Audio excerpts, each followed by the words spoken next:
Ingat, ini perusahaan ada aturan dan akan ada tindak lanjut untuk nasabah yang meminjam tidak taat aturan, bahkan tidak membayarkan sampai sekarang.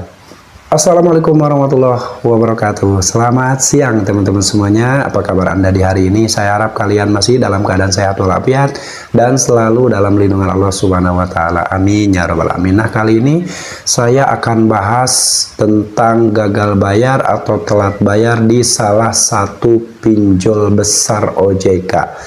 Dan apa yang terjadi setelah telat bayar tersebut, kalian boleh disimak videonya sampai selesai. Mudah-mudahan apa yang saya sampaikan ini ada manfaatnya buat teman-teman semuanya. Mudah-mudahan yang saya sampaikan ini bisa memotivasi teman-teman semuanya bahwa gagal bayar di pinjol itu bukan akhir hidup Anda, tapi awal untuk memulai hidup Anda yang lebih baik lagi tanpa pinjaman online. Ingat, pinjaman online ini adalah jebakan yang dihadirkan di negara ini untuk menguras habis harta benda masyarakat. Jadi kalian jangan mau terjebak, jangan mau dibodoh-bodohi oleh pinjol, walaupun persyaratannya mudah, pencairannya cepat. Tapi dibalik kemudahan tersebut ada resiko yang sangat besar yang mungkin akan kalian hadapi, akan kalian rasakan tanpa diprediksi sebelumnya. Tapi sebelum saya bahas lebih lanjut, saya ucapkan terima kasih banyak buat teman-teman yang sampai saat ini masih selalu setia mensupport channel ini dan selalu menantikan setiap video yang saya publikasikan hampir setiap harinya. Saya doakan semoga kalian diberi kesehatan dan diberi kemudahan rezeki oleh Allah Subhanahu wa taala. Amin ya rabbal alamin. Dan buat teman-teman yang ingin gabung menjadi member channel YouTube CFMJ Tutorial, caranya sangat mudah sekali. Kalian pastikan sudah subscribe dan sudah mengaktifkan notifikasi loncengnya. Lalu setelah itu kalian tinggal tekan tombol gabung yang ada di sebelah nama channel. Nanti ada pilihan pejuang galbay 1, pejuang galbay 2 atau pejuang galbay 3. Oke, tidak lupa buat teman-teman yang saat ini sudah terlanjur gagal bayar di pinjol, saya ucapkan selamat, karena fakta orang-orang yang sudah gagal bayar di pinjol hidupnya lebih baik jika dibandingkan dengan yang masih rawat hutang pinjol, masih membayar biaya perpanjangan, masih terus-terusan maksa bayar pinjol dengan berbagai cara sehingga endingnya hancur-hancuran, harta bendanya habis, semuanya habis, mentalnya rusak, psikologisnya rusak, dan tetap gagal bayar juga. Jadi kalian hati-hati saja yang masih maksa bayar pinjol dengan berbagai cara, itu adalah cara untuk memiskinkan kalian.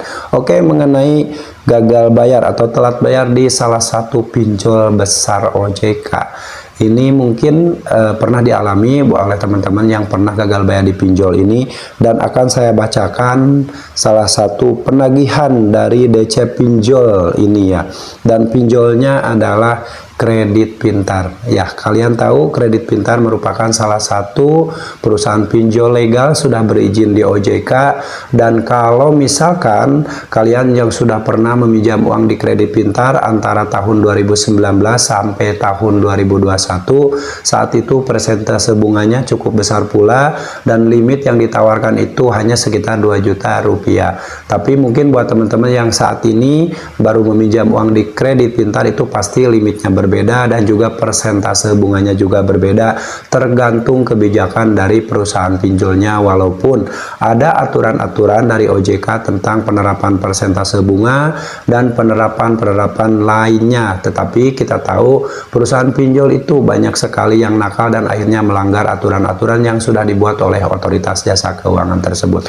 Ini dikirimkan melalui email ya dari Kredit Pintar pada tanggal 2 Maret 2025. Ini ya etika Anda sebagai nasabah yang meminjam di perusahaan kami. Waktu tidak ada uang, pinjam, masukin data lengkap sampai foto selfie diri Anda. Setelah itu Anda tarik dana telah disetujui.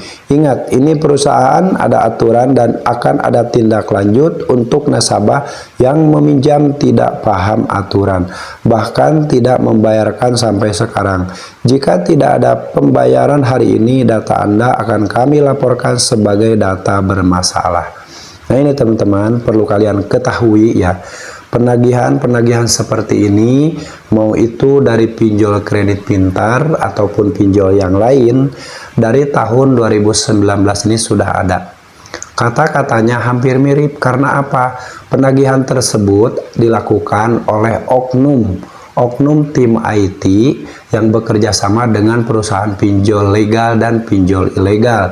Dan kalimat-kalimat template yang dikirimkan itu sudah dibuat sedemikian rupa oleh oknum tim editor atau seseorang yang ditugaskan untuk membuat kalimat-kalimat template tersebut. Jadi kalau misalkan saat ini kalian mendapatkan penagihan seperti ini, jangan kaget, jangan panik, jangan pusing. Ketika kalian dikirimkan penagihan template seperti ini, senyumin aja. Karena ini dikirimkan melalui laptop, WA blast seperti itu atau email blast ke ratusan nasabah. Tidak hanya satu orang nasabah saja yang dikirimkan penagihan seperti ini. Kalaupun misalkan kalian dalam posisi saat ini tidak mampu bayar, sudah gak usah dipikirin ketika ditagih dengan kalimat-kalimat template ini. Ingat, pinjol ini menyerang mental, menyerang psikologis, menyerang otak. Sehingga kalau kalian mencerna apa yang disampaikan oleh kalimat-kalimat template tadi, kalian baca, kalian cerna, itu akan merusak psikologis kalian, merusak mental, bahkan merusak otak kalian. Sehingga kalau kalian tidak kuat mental, ada kemungkinan bahkan sampai ada yang mengakhiri hidup. Ini sangat beresiko dan sangat berbahaya. Jadi lebih baik senyumin aja. Dan kalau memang kalian tidak kuat mental, jangan coba-coba direspon, jangan coba-coba dibalas, jangan coba-coba untuk menjanjikan tanggal pembayaran.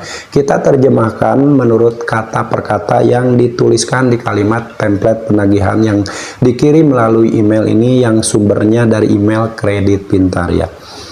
Ini ya etika Anda sebagai nasabah yang meminjam di perusahaan kami. Waktu tidak ada uang, pinjam, masukin data lengkap sampai foto selfie diri Anda. Setelah itu Anda tarik dana telah disetujui. Ingat, foto selfie dikirimkan itu kan berdasarkan permintaan si pinjol. Kalau kita tidak mengirimkan foto selfie, tidak mengirimkan foto KTP, kan si pinjol juga tidak mendapatkan nasabah. Jadi sebenarnya ini hanyalah sebuah kata-kata agar kita-kita ini seolah-olah salah. Padahal dia juga salah. Kenapa pinjol didirikan di negara ini gitu kan? Kalau tidak ada pinjol, masyarakat Indonesia nggak akan pinjam uang ke pinjol. Lalu kalau misalkan disalahkan foto selfie, foto KTP, loh itu kan keinginan pinjol. Pinjol yang meminta calon nasabahnya untuk foto KTP, foto selfie dengan KTP, suap foto dengan cara mangap-mangap, kedip-kedip, tengok kanan, tengok kiri. Itu kan yang diminta oleh pinjol. Jadi jangan nyalahin nasabah kalau masalah foto selfie dan lain disalahkan. Ya, itu atas permintaan pinjolnya. Lalu kalau terjadi kredit macet, sebuah perusahaan itu kan pasti udah tahu mendirikan usaha itu pasti ada resikonya. Ya, seperti orang berjualan makanan. Resikonya ketika tidak ada yang beli, makanannya jadi asam, jadi busuk gitu kan. Orang yang mendirikan bank, kalau tidak ada nasabah ya mungkin bank itu akan bangkrut. Orang mendirikan leasing, tidak ada yang kredit kendaraan, tidak ada yang kredit barang, mungkin akan bangkrut juga. Lalu pinjol juga pasti ketika ada nasabah yang meminjam pasti ada resikonya, misalkan kredit macet seperti ini. Sebenarnya si perusahaan pinjol ini sudah tahu semua resiko tersebut, cuman mereka kan tetap gak mau disalahkan, tetap nasabah yang salah. Padahal yang salah itu kenapa pinjol dihadirkan di negara ini, sehingga banyak masyarakat Indonesia yang terjebak pinjol. Tidak ada bank emok, tidak ada rentenir, tidak ada bank keliling, masyarakat Indonesia tidak akan meminjam ke situ. Lalu selanjutnya, ingat, ini perusahaan ada aturan dan akan ada tindak lanjut untuk nasabah yang meminjam tidak paham aturan, bahkan tidak membayarkan sampai sekarang. Jika tidak ada pembayaran hari ini, data Anda akan kami laporkan sebagai data bermasalah. Ya sudah, tinggal dilaporkan saja bahwa nasabah tersebut data-datanya bermasalah. Gak usah dibikin ribet kalau menurut saya ya. Ini pinjol ini sengaja menyerang mental ya, menyerang psikologis biar si nasabah tersebut merasa bersalah. Padahal yang salah itu pinjol diizinkan di negara ini, itu yang salah. Coba menurut logika kalian, kalau tidak ada pinjol, tidak ada bank emok, tidak ada bank konvensional, tidak ada leasing, masyarakat akan pinjam uangnya? Nggak akan ada kan? Karena ada pinjol, ditawarkan kemudahan, persyaratan mudah, pencairan cepat, ya sudah banyak masyarakat yang terjebak. Apalagi kita tahu kan, iklan-iklan pinjol itu banyak yang menipu, menawarkan kemudahan, limit besar, sehingga ya otomatis masyarakat banyak yang tergiur. Akhirnya terjadilah kredit macet. Itu sebuah resiko yang harus ditanggung oleh perusahaan. Makanya si perusahaan tersebut sudah tahu akan terjadi resiko kredit macet, dan mereka bekerja samalah untuk mengcover kredit macet tersebut, bekerja sama dengan asuransi. ya, walaupun tidak diberitahukan kepada nasabahnya. Kita tahu kan pinjam uang di pinjol ada potongan administrasi di awal, ada biaya layanan dan lain-lain. Itu adalah salah satunya untuk asuransi juga, sehingga ketika nasabah tersebut kredit macet bisa di-cover dengan asuransi.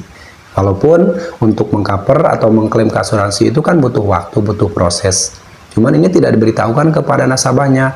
Lalu kenapa si DC Pinjol masih menakut-nakuti? Ya kalau misalkan nasabahnya tersebut melakukan pembayaran, jadi kan si pinjol mendapatkan pembayaran 2 kali. Dari asuransi bisa diklaim, nasabahnya masih bayar gitu kan. Jadi kan 2 kali keuntungan. Pinjol ini bisnis mencari keuntungan sebesar-besarnya dari nasabahnya. Jadi kalian jangan heran, walaupun si pinjol sudah bekerja sama dengan asuransi, bisa mengklaim yang kredit macet ke asuransi, tetap akan melakukan penagihan agar mendapatkan uangnya kembali, ya. Jadi mudah-mudahan penagihan seperti ini jangan lagi dijadikan ketakutan, diancam apapun. Ini hanyalah kalimat template, kata-kata template yang sudah disetting sedemikian rupa untuk menyerang mental nasabah, menyerang psikologis nasabah, dan menyerang pikiran nasabah, sehingga nasabah itu panik, stres karena selalu mencerna ini. Dan solusinya ketika kalian mendapatkan penagihan seperti ini, jangan pernah direspon, jangan pernah dibalas, jangan pernah menjanjikan tanggal pembayaran. Sudah abaikan saja, fokus saja dengan apa yang semestinya kalian perjuangkan setiap hari kalian kerjakan. Minimal hari ini kalian mendapatkan uang untuk makan, minimal besok kalian mendapatkan uang untuk makan, sehingga kalian bisa bertahan hidup. Itu saja dulu yang dipikirkan, jangan mikirin pinjol lagi. Kalau kalian terus mikirin pinjol, mikirin penagihan-penagihan seperti ini, lama-lama hidup kalian akan hancur, ya.